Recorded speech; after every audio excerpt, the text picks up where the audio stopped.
Hi, we are the Star Group. I'm Mary. We have Kendall, Juan, and Kingston. This is the Port Authority of New York and New Jersey case study.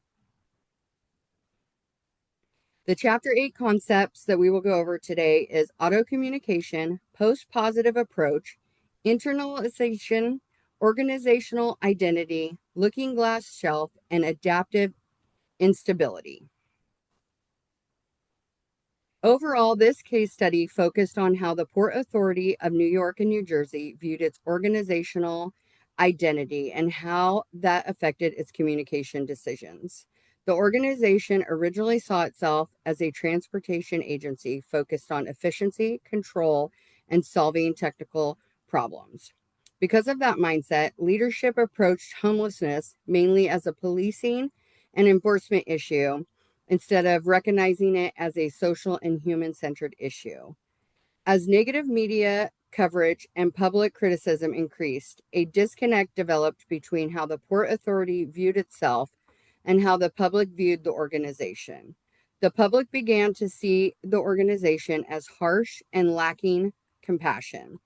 Eventually, the Port Authority recognized this gap in perception and adapted its communication and leadership approach.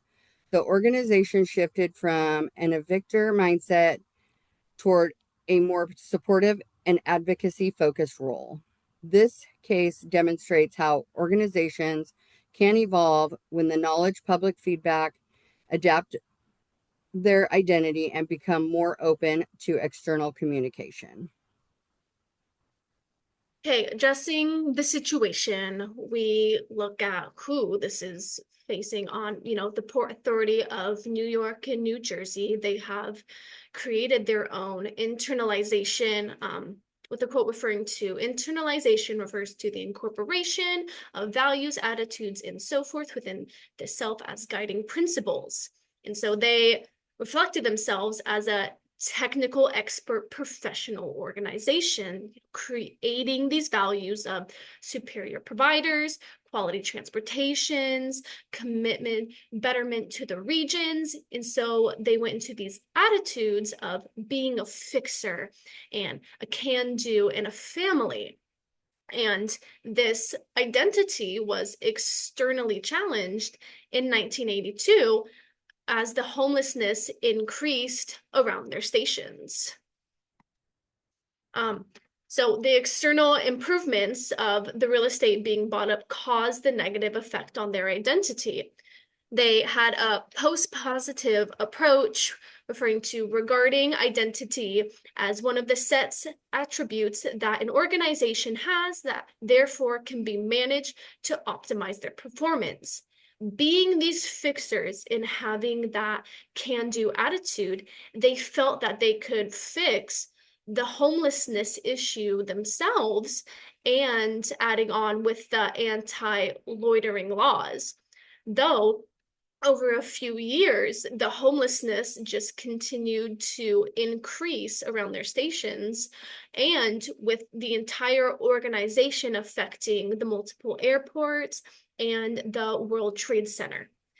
But then in 1987, multiple effects came into place, which created a turning point for them, creating negative stories in the press, by public concerns about how they were inhumanely evicting the homelessness. And so it affected that organizational identity. So they took a early development concept of Dutton and Duckrich approach of investigated how organizational identities adapt in response to an organization's environment and concerns for how it's perceived. They heard the public's negative concerns and the stories that they adapted in response by forming a centralized homelessness project team and then funding a research project. By doing this, they also providing a model leadership to continue with that identity and internalization that they created among themselves. I am now going to analyze where we see more of these Chapter 8 concepts in the Port Authority case and explain specifically what the organization did wrong and eventually what they did right. To begin, we have to look at the Port Authority's organizational identity. According to Albert Wedden, identity is the central, enduring, and distinctive character of a group. For decades, the Port Authority identified itself as a high-minded elite group of fixers and technical experts. The problem was that they applied a biological metaphor to that identity. As Wrench mentions on page 271, a biological organism must maintain a strict boundary between itself and its environment to survive. Because of this fixed mindset, the Port Authority saw the homeless population as an external threat to be evicted from the facility rather than a human crisis requiring a community solution. Essentially, they treated these human beings like malfunctions in a machine, something to be repaired or removed rather than understood and helped.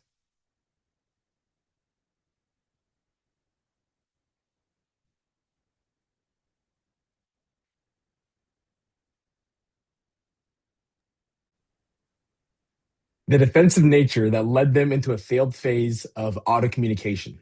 Wrench defines this concept as a situation where an organization is inherently talking to itself. Throughout the beginning years of the crisis, the Port Authority stayed in an internal loop.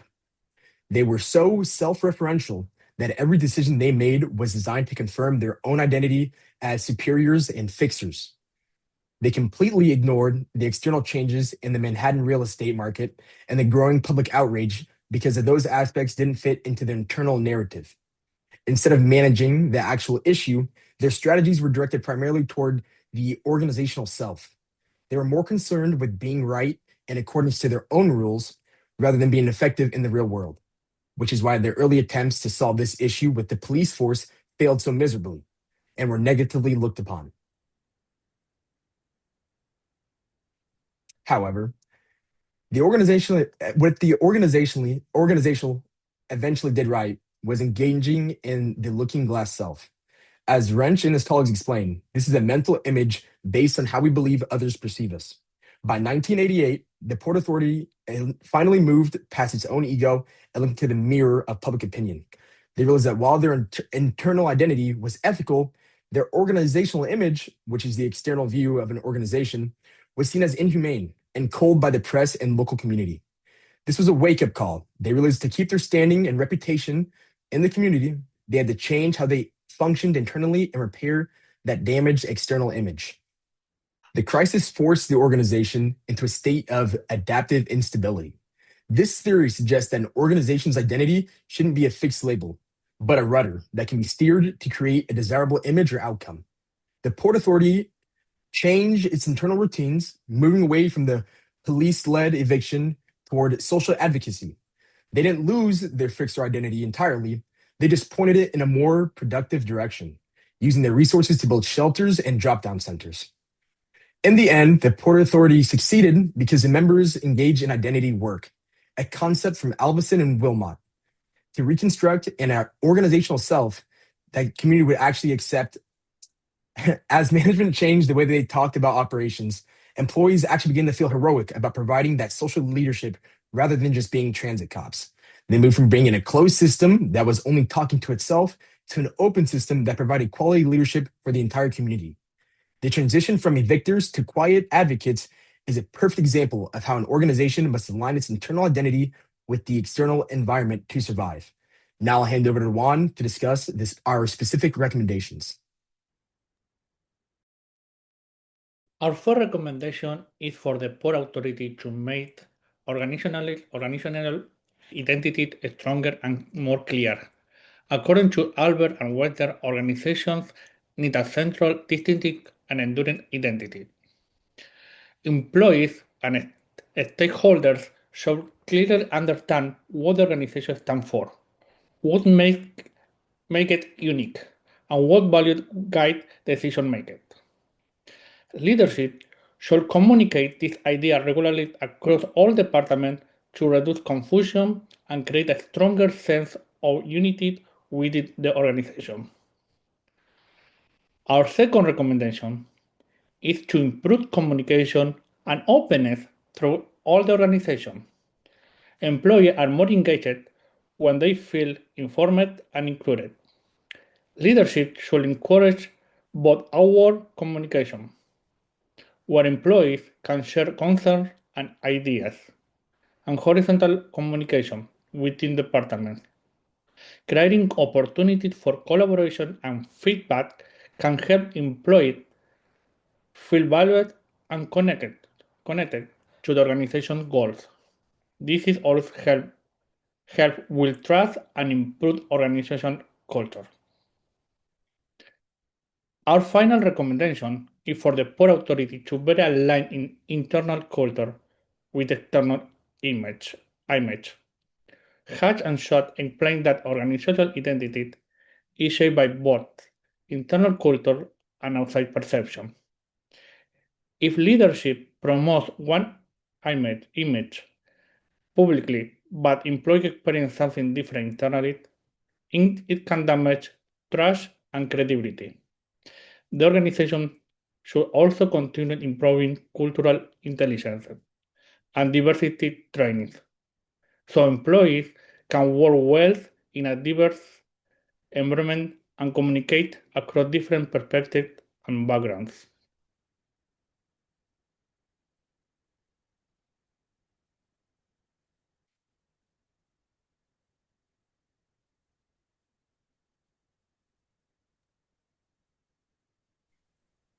For our outside source, we found an article discussing organizational silos and communication. According to Bento and colleagues, communication silos prevent organizations from effectively sharing information and responding collaboratively to problems. In other words, when organizations become too internally focused, they often struggle to recognize outside concerns and adapt effectively. This directly connects to the Port Authority case because the organization became trapped in what the chapter describes as auto communication or internal thinking. Leaders focused heavily on protecting the organization's identity as technical experts instead of listening to public concerns about homelessness and community impact. Because communication with the public was limited, meaningful change was delayed for several years. This source supports the idea that organizations need open communication, collaboration, and outside feedback in order to successfully adapt to social changes and maintain public trust. Our questions for you are: why is it dangerous for organizations to rely too heavily on their own internal perspectives? How can public perception influence an organization's identity and communication strategies? Do you think that organizations should adapt their identity based on public opinion, and why or why not? Thank you so much for watching. Have a good day.